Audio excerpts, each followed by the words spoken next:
Welcome to choice academy. போன வகுப்பில் வந்து பார்த்துட்டிங்கன்னா டெல்லி சுல்தான்களுடைய வரலாறு பார்த்தோம். அதனுடைய தொடர்ச்சியாக இரண்டாவது பாகம் சமூக பொருளாதார பண்பாட்டு நிலைகள் அதை பற்றி பார்க்க போகிறோம். மீதி இருக்கக்கூடிய இரண்டு வம்சங்கள் என்ன வந்து பார்த்துட்டிங்கன்னா சையது வம்சம் 1014 டு 1451, அதை தோற்றுவித்தர் கிசிர்கான். இவர் யார்? தைமூரினுடைய பிரதிநிதி. சரிங்களா. அதுக்கப்புறம் வந்து பார்த்துட்டிங்கன்னா இதில் பார்க்கக்கூடிய சைது வம்சம், லோடி வம்சம். அதில் சைது வம்சம் அப்படிங்கிறது தோற்றுவித்தவர், அது மட்டும் முக்கியம், அதை மட்டும் பார்த்தா போதும். இரண்டாவது வந்து பார்த்திங்கன்னா முபாரக் ஷா. சரிங்களா. இவரில் முக்கியமானது தாரிக்கி முபாரக் ஷாஹி அப்படிங்கிற இவருடைய பற்றின நூலை எழுதியவர் யார்? யாஹியா அகமது கான் சிருந்தி அப்படிங்கிறதா வந்து ரத்தம் சிந்தி இவருடைய ஷாக்காய் இவர் நூலை எழுதிட்டார் அப்படின்னு ஞாபகம் வச்சுக்கோங்க. ஏன் சிருந்தி அப்படிங்கிறது சரியா? சிருந்தி ரத்தம் சிந்தி யாஹியா அகமது கான் சிருந்தி. சரியா, இவருடைய நூலை வந்து எழுதியிருக்கிறாரு. அப்போ சிருந்தி ஷா அப்படி ஷாக்காய் எழுதிட்டார் அப்படிங்கிற மாதிரி ஞாபகம் வச்சுக்கோங்க. சரிங்களா. அதாவது வந்து பார்த்துட்டிங்கன்னா இந்த லிங்க் எதுக்காக சொல்கிறோம் அப்படின்னா ஜஸ்ட் அதாவது வந்து பார்த்துட்டிங்கன்னா எக்ஸாமில் வந்து ஃபுல் ஷார்ட்கட்டையும் நம்ம ஞாபகம் வச்சுக்க முடியாது. எக்ஸாமில் அந்த ஒரு பாயிண்ட்டில் வந்து பார்த்துட்டிங்கன்னா நம்ம ஏதோ ஒரு லிங்க் வச்சு தான் ஏதோ ஒரு ஷார்ட்கட்டை ஞாபகம் வச்சுக்கணும். அதுக்காக தான். அப்போ முபாரக் ஷா அப்படின்னா சிருந்தி அப்படிங்கிற வார்த்தை வந்து நம்மளுக்கு மறக்காது. சரிங்களா. அவர் எழுதினார் தாரிக்கி முபாரக் ஷாஹி என்ற நூலை எழுதியவர். சரியா, யாஹியா அகமது சிருந்தி அப்படின்னு சொல்லிட்டு நம்மளுக்கு ஞாபகம் வந்துடும். அதுக்காக தான். அடுத்து முகமது ஷா அப்படிங்கிறது முக்கியம் இல்லை. ஆனால் இவர் வந்து மாலவத்தின் மீது வந்து ஒரு படையெடுப்பை மேற்கொண்டிருப்பார். சரிங்களா. மாலவத்தின் மீது ஒரு படையெடுப்பை மேற்கொண்டிருப்பார். படையெடுப்பு மேற்கொண்டு லாகூர் ஆளுநர் வந்து பார்த்தீங்கன்னா பகல்கான் லோடிக்கு வந்து இவருக்கு வந்து உதறி இருப்பார். சரியா, லாகூர் ஆளுநர் வந்து அவர் பேர் வந்து பக்லுல் லோடி. சரியா, பக்லுல் லோடி. சரியா, பக்லுல் லோடி அப்படின்னு சொல்லுவோம். பக்லோல் லோடி அப்படிங்கிறது வேற, அவர் லோடி வம்சத்தை சேர்ந்தவர். பக்லுல் லோடி வந்து உதவி இருப்பார். இவர் காணிக்கானா அப்படிங்கிற பட்டத்தை வந்து இவர் கொடுத்துருப்பார். காணிக்கானா அப்படிங்கிற பட்டத்தை வந்து கொடுத்துருப்பார். அதாவது வந்து முகமது ஷா மாலவத்தின் மீது படையெடுக்கிறதுக்காக பக்லுல் லோடி வந்து உதவி இருப்பார். அதை வந்து உதவுனால அவர் வந்து காணிக்கானா அப்படிங்கிற உதவி பட்டத்தை வந்து பக்லுல் லோடிக்கு வந்து கொடுத்துருப்பார். சரியா. சரி, அடுத்தது ஆரம் ஷா. பதவி வேண்டாம் அப்படின்னு சொல்லிட்டு போயிடுவார். அமைதியான வாழ்க்கையை வந்து விரும்பியவர். அப்போ ரெண்டு முக்கியமான விஷயம், சையது வம்சத்தை தோற்றுவித்து கிஷன்கான், தைமூரினுடைய பிரதிநிதி. முபாரக் ஷா தாரிக்கி முபாரக் ஷாஹி என்ற நூலை எழுதுவர். யாஹியா அகமது கான் சிருந்தி. முகமது ஷா மாலவத்தின் மீது படையெடுத்தார். அவருக்கு உறுதுணையாக இருந்தவர் யார்? ஆளுநர் பக்லுல் லோடி. அவருக்கு வந்து காணிக்கானா அப்படிங்கிற பட்டத்தை வந்து கொடுத்துருப்பார். அப்புறம் ஆரம் ஷா பதவி வேண்டாம் அப்படின்னு சொல்லி கூறியவர், அமைதி வாழ்க்கையை விரும்புவர். அப்போ தோற்றுவிச்சவர் கிசிர்கான். கடைசியாக இருக்கக்கூடிய அரசர் சைது வம்சத்தில் ஆரம் ஷா. இதில் ரொம்ப முக்கியம். அடுத்தது லோடி வம்சம். லோடி வம்சம்னா உங்களுக்கு தெரியும். லோடி வம்சத்தை தோற்றுவித்தவர் யார்? பக்லுல் லோடி வந்து தோற்றுவித்தார். சரியா, அதுக்கப்புறம் சிக்கந்தர் லோடி வருவார். அதுக்கப்புறம் கடைசியாக வந்து இப்ராஹிம் லோடி. பக்லோல்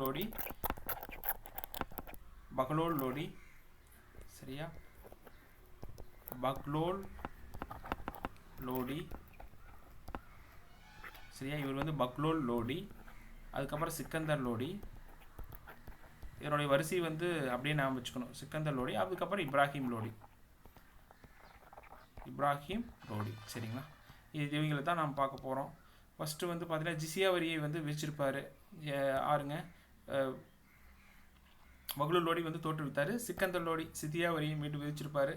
ஆக்ரா நகரை தீர்மானித்தவர் அப்படின்னு யாரை சொல்கிறோம் அப்படின்னு கேட்டால் இவர் தான் சொல்கிறோம். யார்? சிக்கந்தர் லோடி சொல்கிறோம். ஜிசியா வரியை வைத்தார், ஆக்ரா நகரை தீர்மானித்தார். இது ரெண்டு விஷயம் மட்டும் தான் ரொம்ப முக்கியம். அதுக்கப்புறம் கடைசி அரசர் இப்ராஹிம் லோடி. முதல் பானிபட் போர் இவர் காலத்தில் நடந்தது. பாபர் டு இப்போ முகலாய வம்சத்தை சேர்ந்த பாபருக்கும் இப்ராஹிம் லோடிக்கும் நடந்திருக்கு. 1526 ஏப்ரல் 21 நடந்திருக்கு. இதில் பாபர் வந்து வெற்றி பெற்றிருப்பார். பாபருடைய வெற்றிக்கு வந்து பீரங்கி படை முக்கிய காரணமாக இருந்திருக்கும். சரிங்களா. சரி, அடுத்தது இதனோட வந்து பார்த்துட்டிங்கன்னா டெல்லி சுல்தானத்தினுடைய வம்சங்கள் வந்து முடிஞ்சது. கடைசியாக பார்த்தது என்னங்க? லோடி வம்சம் பார்த்துருக்கோம். தோற்றுவித்தவர் பகல் லோடி தோற்றுவிக்கிறாரு. அதுக்கப்புறம் சிக்கந்தர் லோடி அவர் தான் ஜிசியா வரியை வந்து விதிச்சிருக்கிறாரு. அதுக்கப்புறம் வந்து பார்த்துட்டிங்கன்னா கடைசி முகலாய லோடி வம்சனுடைய கடைசி ஆட்சியாளர் வந்து இப்ராஹிம் லோடி. சில்டி சுல்தானத்தினுடைய கடைசி ஆட்சியாளர் வந்து இப்ராஹிம் லோடி. சரிங்களா. இதை மட்டும் நாம் வச்சுக்கணும். சரிங்களா. அடுத்தது சமூக பொருளாதார பண்பாட்டு நிலைகள். இவருடைய நிர்வாகமெல்லாம் எப்படி இருந்தது அப்படிங்கிறத பற்றி பார்க்குறது தான் இதனுடைய இது. சரிங்களா. ஃபஸ்ட்டு வந்து பார்த்துட்டிங்கன்னா இலக்கிய நூல்கள் ரொம்ப முக்கியம். ஃபஸ்ட்டு வந்து பார்த்தீங்கன்னா அமீர் குஸ்ரு எழுதிய நூல் வந்து 9 நாளங்கள். சரிங்களா, இது எப்படி நாம ஷார்ட்கட்டாக நாம் வச்சுக்கலாம். நான் ஏற்கனவே சொன்ன மாதிரி ஏதோ ஒரு லிங்க் வச்சு தான் ஒரு விஷயங்களை வந்து நம்ம தெரிஞ்சுக்க முடியும். அமீர் குஸ்ரு வந்து எழுதிய 9 வானங்கள். சரியா, நீங்கள் இயக்குனர் அமீர் வந்து ஞாபகம் இருக்கு இல்லைங்களா, பருத்தி வீரன் படத்தை வந்து இயக்கியிருப்பார் இல்லையா. இயக்குனர் அமீர் வந்து அடுத்த படம் வந்து 9 வானங்கள் அப்படிங்கிற படத்தை இயக்க போகிறார். சரிங்களா, இயக்குனர் அமீர் வந்துடைய அடுத்த படம் என்னது, 9 வானங்கள். சரிங்களா, அப்போ அமீர் 9 வானங்கள்.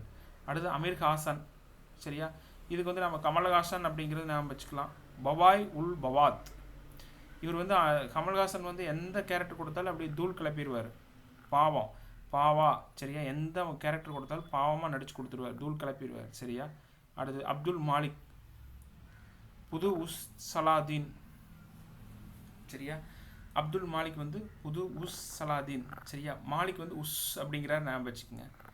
சரிங்களா, மாலிக் வந்து என்ன சொல்கிறாரு, அப்துல் மாலிக் அப்படிங்கிறது உஸ் அப்படிங்கிறாரு அப்படின்னு சொல்லி ஞாபகம் வச்சுக்கோங்க. சரிங்களா, அடுத்தது இல்லை இது வேறு மாதிரி எப்படி ஞாபகம் வச்சுக்கலாம் அப்படின்னா, ஒரு நிமிஷம், என்ன மாலிக்கு புதுசாக சலாமெல்லாம் போடுறேன் அப்படின்னு ஞாபகம் வச்சுங்க. உஸ்ஸுன்னு சலாம் போடுறேன். என்ன மாலிக்கு, என்ன அப்துல் மாலிக்கு புதுசாக உஸ்ஸுன்னு சலாம் போடுறேன் அப்படின்னு சொல்லி ஞாபகம் வச்சுக்கோங்க. அடுத்து வந்து பக்ருதீன் கவாஸ் ஞாபகம் வச்சுருக்கு, ஈஸியாக ஞாபகம் வச்சுக்கலாம். முகமது ஹதியா படி. சரிங்களா, இப்போ புஜுவாலா அப்படிங்கிறது இருக்குது. சரியா, புஜாரா அப்படி நாம் என்ன ஞாபகம் வச்சுக்கலாம், இந்தியன் டீமோட புஜாராவை ஞாபகம் வச்சுக்கலாம். புஜாரா படித்ததுனால தான் வந்து, சரியா, அதனால வந்து அவர் கிரிக்கெட்டில் வந்து என்ன இருக்கார், நல்லா படித்து நல்லா நாலேஜ் இருக்கிறனால அவர் கிரிக்கெட்டில் இருக்கிறான்னு ஞாபகம் வச்சுக்க. புஜுவாலா. சரியா, முகமது ஹதியா படி. சரியா, உல் புஜுவாலா. அடுத்து பெரோஸ் துக்ளர் ராக் தர்பன். பெரோஸ் துக்ளருக்கு எப்பவுமே ராக்காக தான் இருப்பார். சரிங்களா, ஏன்னா வேலைவாய்ப்பு துறையை உருவாக்கியவர் வந்து பெரோஸ் துக்ளக் தான். நீர்ப்பாசன வசதி அறிமுகப்படுத்தியவர் பெரோஸ் துக்ளக் தான். அப்போ அவர் ராக் தானே. அடுத்து மின்கத் சுராஜ். இந்தியன் டீமோட பவுலர் யார், சிராஜ். அவர் எப்போவுமே பவுலிங் போட்டார்னா எதிரிகள் வந்து கையெல்லாம் நசுங்கிடும், அந்த மாதிரி தான் பவுலிங் போடுவார். நஸ்ரி. அடுத்து வரா கதை நெஹடுகா. வரா அப்படிங்கிற நூலை எழுதியவர் யார், கதை கவுடுகாவ். சரிங்களா, அடுத்தது வந்து பார்த்துட்டிங்கன்னா பராணி அப்படிங்கிற நூலை பதுரிகத் பெரோஷாஹி அப்படிங்கிறத வந்து பராணி எழுதின நூல் தான் வந்து பார்த்துட்டிங்கன்னா பதுரிகத் பெரோஷாஹி அப்படிங்கிற நூலை எழுதியது பராணி. சரிங்களா, அடுத்து கிளிநூல் துதி நமக சமஸ்கிருத மொழியிலிருந்து மொழிபெயர்க்கப்பட்டது. சரியா, இது ரொம்ப முக்கியமான நூல். பதுகிரி பெரோஷாஹி அப்படிங்கிற நூலை எழுதியவர் பராணி. கிளிநூல் வந்து துதி நமக சமஸ்கிருத மொழியிலிருந்து மொழிபெயர்க்கப்பட்டது. கிதாப் உல் ஹிந்த் அப்படிங்கிற நூலை எழுதியவர் யார், அல் பெருனி. ஷானாமா எழுதியவர் பீல்தோசி. இதெல்லாமே ஈஸியாக ஞாபகம் வச்சுக்கலாம். சரிங்களா, அடுத்தது வந்து பார்த்துட்டிங்கன்னா டெல்லி சுல்தானுடைய அமைச்சரவை குழுவினுடைய பெயர். அமைச்சரவை குழுக்கள் ரொம்ப முக்கியமான அமைச்சரவைகள். சரிங்களா, வசீர்னா பிரதம அமைச்சர், நிதி அமைச்சர். சரிங்களா, பிரதமர் நிதி அமைச்சர் வசீர் அப்படிங்கிறது. அது திவானி ரிசாலத் அப்படின்னா வெளியுறவு அமைச்சர். விசா வாங்கினா தான் வெளியிலலாம் போக முடியும். சரியா, எப்போவுமே பிரதமராக இருக்கிறவங்க எப்போவுமே வசீம் பண்ணுற மாதிரி தான் இருக்கணும். அதே மாதிரி நிதியமைச்சராக இருக்கிறவங்க மக்களுக்கு நலத்திட்டங்கள் உதவும்போது ஒரு வசீர் திட்டமாக இருந்தால் தான் அடுத்த ஆட்சி பிடிக்க முடியும். திவானி ரிசாலத் விசா இருந்தால் தான் வெளியில் போக முடியும், வெளியுறவுத்துறை அமைச்சர். சாதர் சட்ட அமைச்சர். சாதர்னு வந்திருக்கா, இஸ்லாமிய சட்ட அமைச்சர். இன்சா அப்படின்னா அஞ்சல் துறை. திவானி இன்சா அப்படின்னா அஞ்சல் துறை அமைச்சர். சரிங்களா, அடுத்தது திவானி அர்ஸ் அப்படின்னா பாதுகாப்பு மற்றும் படைத்துறை அமைச்சர். சரிங்களா, அடுத்தது வந்து காசி உல் குசாத் அப்படின்னா நீதித்துறை அமைச்சர். சரிங்களா, அடுத்து வந்து பாரிக்கி முமாலிக் அப்படின்னா உளவுத்துறை அமைச்சர். சரிங்களா, இப்போ வசீர் அப்படின்னா பிரதமர் அமைச்சர். ரிசாலத் அப்படி வெளியுறவுத்துறை. சாதர் அப்படின்னா சட்ட அமைச்சர், இஸ்லாமிய சட்ட அமைச்சர்.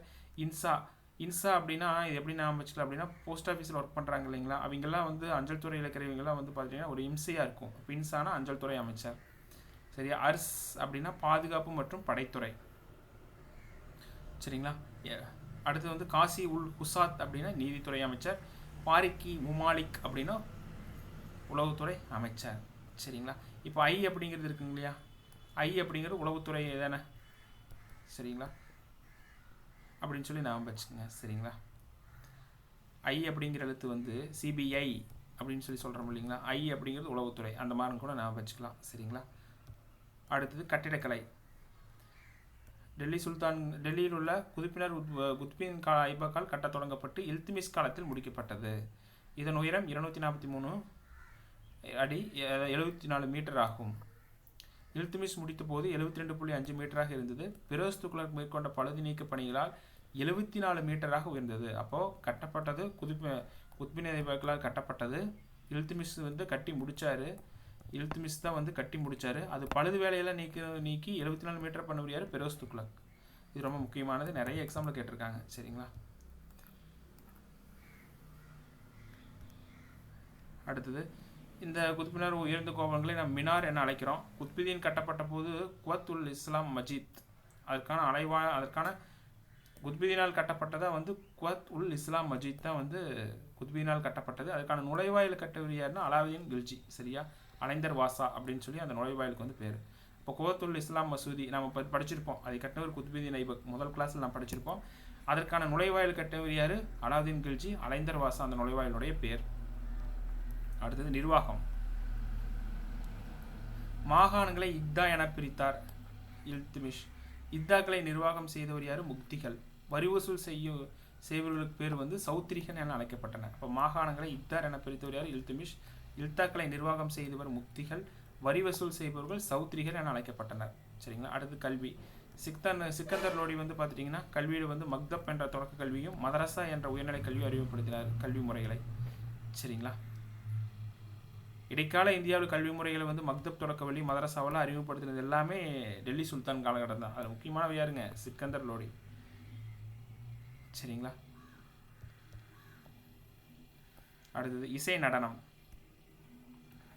மிகச்சிறப்பாக இருந்தது. இசை நடனம் வந்து டெல்லி சுல்தான்கள் மிகச்சிறப்பாக இருந்தது. இந்திய இசை தான் உலகத்தில் சிறந்தது என கூறியவர் யார்? அமீர் குஸ்ரு. 9 வானங்கள். சரி, அமீரோட அடுத்த படம். பிரோஸ் துக்ளக் காலத்தில் இசைக்கலை முக்கியத்துவம் பெற்றது. ராக் தர்பன் என்ற நூல் சமஸ்கிருதத்திலிருந்து பாரசீக மொழிக்கு மாற்றப்பட்டது. ரொம்ப முக்கியம். ராக் தர்பன் என்ற நூல் சமஸ்கிருத மொழியிலிருந்து பாரசீக மொழிக்கு மாற்றப்பட்டது. ஜயாலுலுதீன் கில்ஜி காலத்தில் அவையில் நுஸ்ரத் காட்டன் இசைக்கலைஞர், மீர் அப்ரோஸ் நடனக்கலைகள் இருந்தனர். இப்போ ஜலாலுதீன் கில்ஜியின் அவையில் நுஸ்ரத் காட்டன் அப்படிங்கிற இசைக்கலைஞரும் மீன் அப்ரோஸ் என்ற நடனக்கலைஞரும் இருந்திருக்காங்க. இதை பார்த்துக்கணும். அடுத்து சூபி துறவி பீர்போதன் இசைக்கலையை வளர்த்தார். இந்த காலகட்டத்தில் இருந்த சூபி துறவி வந்து பீர்போதன் வந்து என்ன இசைக்கலையை வந்து வளர்த்திருப்பார். சரிங்களா. அதே மாதிரி டெல்லி சுல்தான் காலகட்டத்தில் வந்து சூபியஸ் தான் வந்து அதிகமாக வந்து பரவி இருந்தது. சரிங்களா. அடுத்தது பொருளாதாரம்.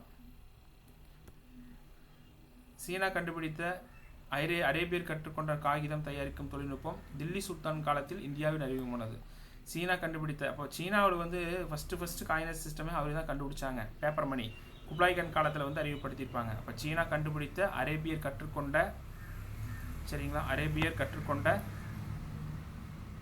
கற்றுக்கொண்ட காகிதம் தயாரிக்கும் தொழில்நுட்பம் டெல்லி சுல்தான் காலத்தில் இந்தியாவுக்கு அறிமுகமானது. சீனர் கண்டுபிடித்த நூற்பு சக்கரம் 14ஆம் நூற்றாண்டில் ஈரான் வழியே இந்தியாவுக்கு வந்தது. இது தெரிஞ்சுக்கணும்.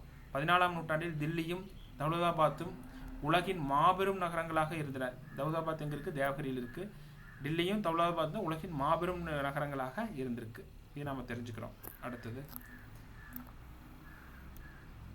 அடுத்தது லாகூரும் முல்தானும் வணிக நகரங்களாக இருந்திருக்காங்க. லாகூரும் முல்தான் ஆகிய நகரங்கள் வணிக மையங்களாக இருந்திருக்கு. அலாவுதீன் கில்ஜி விவசாய வர்த்தக கொள்கை மூலம் விவசாயத்தையும் வர்த்தகத்தையும் நவீனமாக்கி சந்தை பொருளாதாரத்தை உருவாக்கினார். ரொம்ப முக்கியம். சந்தை பொருளாதாரத்தை உருவாக்கியவர் யார்? அலாவுதீன் கில்ஜி. சரிங்களா. அடுத்தது சுல்தானினுடைய வீழ்ச்சி. சரிங்களா. கிபி 1524 நடைபெற்ற முதல் பானிப்பட்டு போரில் இப்ராஹிம் லோடியை பாபர் வென்றதால் லோடி வம்சம் முடிவுக்கு வந்தது. டெல்லி தலைநகரமாக கொண்டு முகலாய் பேரரசு வந்து அதுக்கப்புறம் முகலாய் பேரரசனுடைய வளர்ச்சி வந்து தோற்றம் வந்து வந்திருக்கும். டெல்லி சுல்தானியம் வீழ்ச்சி தொடக்கமாக விஜயநகரம், பாமினி அரசு ஆகியன சுல்தான்கள் நிர்வாகத்திலிருந்து வெளியேறின. தனித்தனி அரசுகளாக வந்து பிரிஞ்சிருவாங்க. சுதந்திர அரசாக அறிவித்து தனித்தனி அரசாக பிரிஞ்சிருவாங்க. தைமூர் படையெடுப்பு, திறமையற்ற சகிப்புத்தன்மை, அதுக்கப்புறம் மங்கோலியர் படையெடுப்பு, சைதன மரபினர் நடவடிக்கைகளால் சுல்தானிய பேரரசு வீழ்ச்சியுற தொடங்கியது. சரிங்களா. சுல்தானிய பேரரசு வந்து வீழ்ச்சியுற தொடங்கியதுன்னு சொல்லி பார்த்துருக்கோம். சரிங்களா. சரி, இதில் என்னென்ன முக்கியம் அப்படின்னா சமூக பொருளாதார பண்பாட்டு நிலைகள் எல்லா ஹிஸ்ட்ரியில் இருக்கிற எல்லாத்துக்கும் முக்கியம். ஏன்னா அதுதான் அடிக்கொருக்கா நிறைய கொஷின்ஸ் வந்து ரைஸ் பண்ணுறாங்க. ஸோ அதெல்லாம் நாம் பார்த்துக்கணும். முக்கியமான ஃபஸ்ட்டு வந்து டெல்லி சுல்தானுடைய கட்டடக்கலை நிர்வாக இலக்கியம், ஒரு கோட் வேர்டுமான வச்சு இந்த நூல்களை ஞாபகம் வச்சுக்கிறோம். அடுத்து சுல்தானுடைய அமைச்சரவை குழுவின் பெயர்: வசீர் பிரதம அமைச்சர், திவானி ரிசலாத் வெளியுறவு அமைச்சர், சாதாரண சட்ட அமைச்சர், இன்சானா அஞ்சல் துறை. போஸ்ட் ஆஃபீஸில் ஒர்க் பண்ண இம்சியா இருக்குது அப்படிங்கிற மாதிரி ஞாபகம் வச்சுக்கோம். அர்ஸ் அப்படின்னா பாதுகாப்புத்துறை, படைத்துறை. சரியா? அதுக்கப்புறம் உல் குசாத் அப்படின்னா நீதித்துறை அமைச்சர். முபாலிக் அப்படின்னா உளவுத்துறை. அப்போ கட்டடக்கலைனா குதுப்பினார் தான் நம்மளுக்கு ஞாபகம் பண்ணணும். அதுக்கப்புறம் நம்மளுக்கு ஞாபகம் வந்தது குத்பின் ஐபலுக்காக கட்டப்பட்ட குவத் உல் இஸ்லாம் மசூது. அதனுடைய நுழைவாயில் வடிவமைச்சவர் யார்? அலாவுதீன் கில்ஜி. அதுக்கு பேர் தான் அலைந்தர் வாசா. நிர்வாகம்: மாகாணங்களை இக்தா என பிரித்தவர் இல்துமிஷ். இத்தாக்களை நிர்வாகம் செய்தவர் முக்திகள். சரிங்களா? இது எப்படி ஞாபகம் வச்சுக்கணும்? மாகாணங்களை என்னவா பிரிச்சிருக்காங்க அப்படின்னா இக்தாவை பிரிச்சிருக்காங்க. இக்தாவை நிர்வாகம் செய்யக்கூடியவர் யார்? முக்திகள். சரியா? வசூல் செய்வதற்கு பேர் சௌத்திரிகள். அடுத்தது கல்வி: சிக்கந்தர் லோடி தான் மக்தப் தொடக்க கல்வி மதரசா. இடைக்கால இந்தியாவில் டெல்லி சுல்தான்கள் தான். சரிங்களா? அடுத்தது வந்து இசை நடனம் வந்து மிக சிறப்பாக இருந்தது. அதை சொன்னவர் யார்? அமீஸ் குஸ்ரு. இந்திய இசை தான் சிறந்தது பண்ணிருப்பார். அடுத்தது பிரஸ்துகுல காலத்தில் வந்து இசைக்கலை முக்கியத்துவம் பெற்றது. ராக் தர்மன் சமஸ்கிருதத்திலிருந்து பாரசீக மொழிக்கு மாற்றப்பட்டது. ஜயாலுஜி கில்ஜி அவையில் நுஸ்ரத் காட்டன் அப்படிங்கிற இசைக்கலைஞனும் மீர் அப்ரோஸ் என்ற நடனக்கலைஞர் இருந்திருக்காங்க. சூபி துறவி பீர் போதன் இசைக்கலை வந்து வளர்த்துருக்கிறாரு, தெரிஞ்சுக்கணும். பொருளாதாரம்: சீனர்கள் கண்டுபிடித்து அரேபியல் கற்றுக்கொண்ட காகிதம் தயாரிக்கும் தொழில்நுட்பம் இந்த காலத்தில் இந்தியா வந்திருக்கும். நூற்பு சக்கரம் 14ஆம் நூற்றாண்டில் ஈரான் வழியே இந்தியாவுக்கு வந்தது. நூற்பு சக்கரத்தை கண்டுபிடித்தவர் சீனர்கள். சரியா? 14ஆம் நூற்றாண்டில் தில்லியும் தௌலதாபாத்தும் மாபெரும் நகரங்களாக இருந்திருக்கு, அதை பார்த்துக்கணும். அடுத்தது லாகூர் முல்தான் வணிக மையங்கள். சரிங்களா? சந்தை பொருளாதாரத்தை ஊக்குவிச்சவர் யார்? அலாவுதீன் கில்ஜி. அப்புறம் டெல்லி சுல்தானுடைய வீழ்ச்சி. பானிபூட் போருக்கு அப்புறம் செல்லி சுல்தான் வந்து பார்த்துட்டிங்கன்னா நிலையற்ற தன்மையின் காரணமாக அரசர்கள் இல்லாதனால வீழ்ச்சி அடைஞ்சது. சரிங்களா?